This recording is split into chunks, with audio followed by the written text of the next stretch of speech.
Bonjour, mon nom est Charlson, je suis externe à l'Université de Montréal. Aujourd'hui, je vais vous parler des écoulements mammaires. Donc, les écoulements mammaires sont la cause de nombreuses consultations reliées au sein. En fait, jusqu'à 60% des femmes vont avoir un écoulement non relié à l'allaitement au cours de leur vie, et c'est plus de 5% des femmes qui seront référées à un spécialiste à ce sujet. En plus de la prévalence quand même assez significative de ce problème, la majorité des écoulements sont bénins. Donc, c'est extrêmement pertinent de bien savoir approcher ce problème, tant pour éviter aux patients des examens inutiles que pour désengorger le réseau de la santé. Dans ce podcast, nous allons commencer par présenter les différents types d'écoulements mammaires, avec les causes les plus courantes en clinique. Nous allons ensuite aborder l'évaluation clinique, qui va être pertinent pour établir un diagnostic différentiel et l'approche à suivre. Les outils diagnostiques et les traitements vont être traités à la fin du podcast. Donc, commençons sans tarder par définir les 4 principaux types d'écoulements mammaires.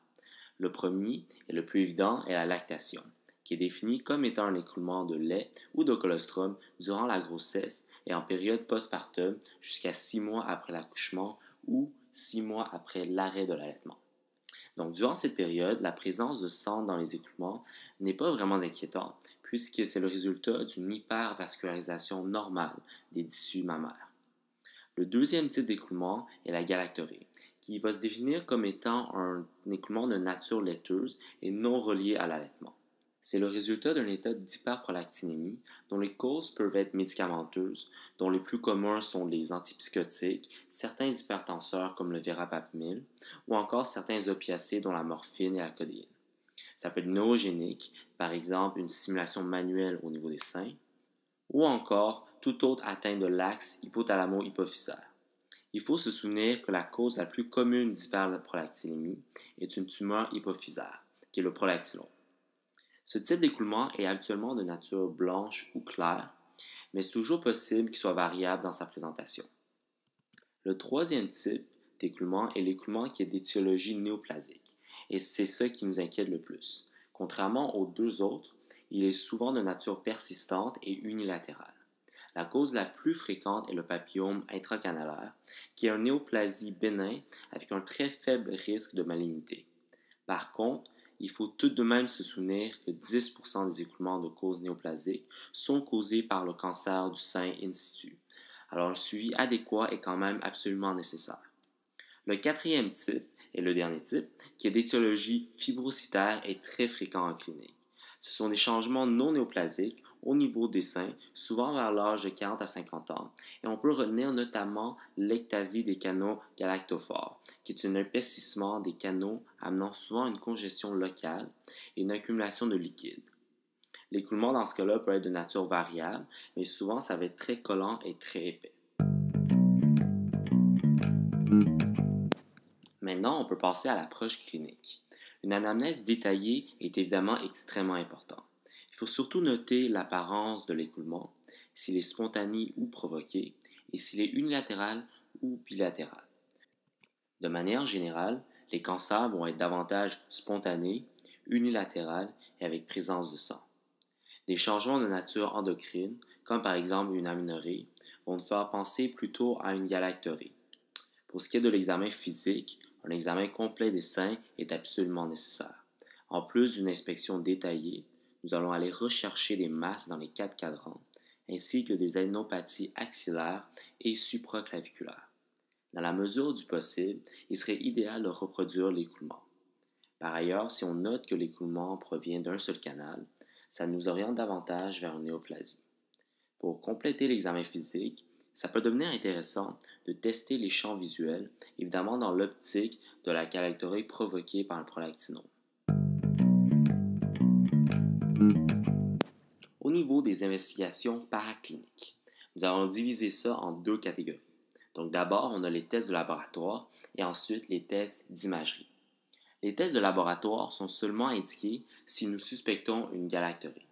Par exemple, nous n'avons pas besoin dans le cas d'un écoulement unilatéral suspect, du moins pour une évaluation initiale. Ces tests vont inclure un bêta-HCG pour la grossesse et un niveau de prolactine. Un résultat anormal de prolactine va justifier une consultation en endocrinologie pour investiguer davantage qu'est-ce qui se passe. Maintenant, on peut passer à l'imagerie. Chez les femmes de plus de 30 ans, une mammographie de dépistage est indiquée pour tout écoulement, en dehors de l'allaitement évidemment, donc incluant une galactorée par un prolactinome. Dans le cas où nous avons une masse à l'examen physique ou que la nature de l'écoulement suggère une cause néoplasique, une échographie du sein est aussi indiquée, ceci nous permettant de détecter toute anomalie de plus de 0,5 mm de diamètre et de guider aussi les biopsies de masse suspectes. Si jamais nous faisons une biopsie, il est important de ne pas oublier de poser un clip là où il était effectué afin d'orienter le chirurgien dans l'éventualité d'une chirurgie mammaire. Une galactographie ou un IRM peuvent aussi être effectués suivant des indications spéciales, mais c'est important de retenir que ça ne fait pas partie des examens de routine pour l'écoulement mammaire. N'oublions pas que toute masse détectée ou encore un écoulement de nature suspecte nécessite absolument une consultation en chirurgie. Discutons maintenant des diagnostics et des traitements.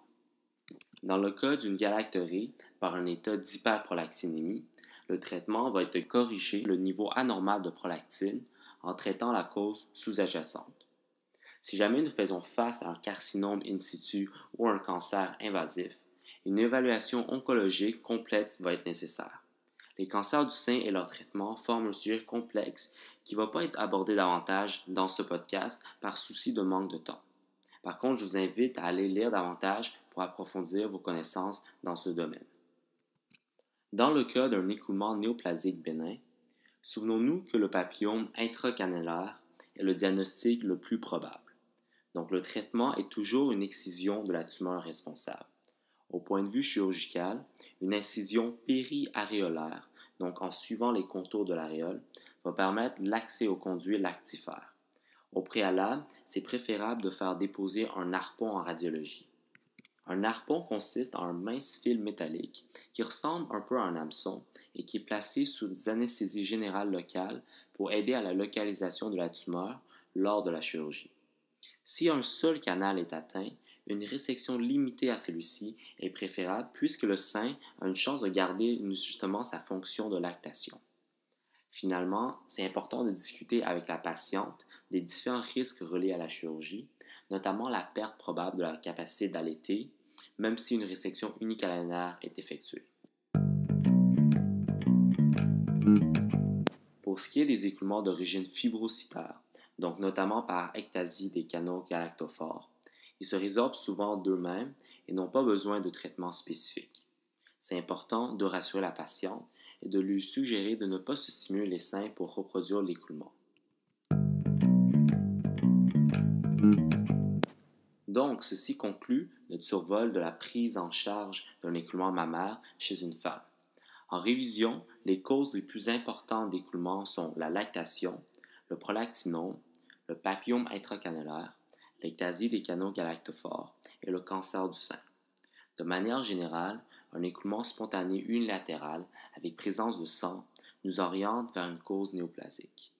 Les traitements sont étiologiques, suivant un diagnostic adéquat par imagerie et biopsie. Donc sur ce, je vous remercie beaucoup de votre écoute.